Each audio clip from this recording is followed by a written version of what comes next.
Magandang tanghali mga kabay. So meron pa akong estimate dito. Bali pang ano to mga kabay, 1, 2, 3, pang-apat to ito mga kabay. Bali hindi ko na pinakita yung dalawang cut-off na repair dahil parehas lang po siya ng sira doon sa una ko na repair.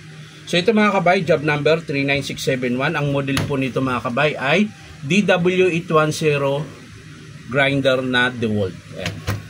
So ito mga kabay, nakasaksak po yan. Mabagal po yung ikot niya, masiklab. Tapos garalgal po siya. So para makita natin yung siklab, kung gaano kalakas, buksan natin yung takip. Ayan, dalawa na para isang bukasan na lang. So ayan mga kabay, papaandarin po natin na nakaganyan.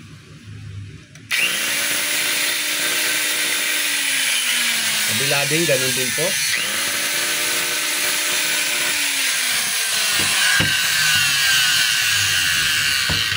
So yun po yung alamin natin kung bakit siya masiklab mga kabay. Kailangan natin buksan. So sa mga gustong magpa-repair mga kabay, punta lang po kayo dito sa Powerman Hardware, 530 T. Alonso, Santa Cruz, Manila. Ayan. Hanapin nyo lang po yung DeWalt na signboard. Ayan. So sa mga gustong malaman kung magkano ang presyo nito sa bago, ito po yung 810 na ito. 2.5 po ang isang unit nito. Brand new po yun mga kabay. Ayan. So hugutin na natin yung armature para malaman natin. Ayun mga kabay oh. Kaya po siya masiklab dahil tingnan nyo po yung kanyang bar. Ayan. Manipis na po tapos parang bungi-bungi yung gilid. Ayan. Yun po yung dahilan kung bakit masiklab. Check naman natin yung kanyang field coil mga kabay. So ayan. So okay pa naman siya mga kabay. Ayan, malinis pa po. Wala po siyang halimbawa walang tama, hindi siya nangitim dahil syempre hindi mo makikita na sa loob. Pero syempre malalaman mo naman to mga kabay kapag sunog siya ay para siyang magdilaw-dilaw. Ito. Yung kulay green na yan. Ayan. Tapos pumuputok po yan dito bandang terminal, wala naman po. So ibig sabihin yan mga kabay, buo pa yung kanyang field coil. So dito tayo sa armature. Ayan, bearing. So okay pa naman mga kabay. Pero dito sa kanyang pinion, medyo manipis na pero po pwede pa po. Ayan. Kasi yung pinion niya, ayun, ito ang hindi pwede. Ayan. Malaki po ang palag. So kailangan natin buksan yan. Tingnan natin yung kanyang gear case cover. Ayan. Dahil ang lakas po ng palag, ayan. Papansin nyo. Ayan. Hindi po yan palag pala, play. Kasi yung palag pala umuuga eh. Ayan. So titingnan din natin yan mga kabay kung anong dahilan.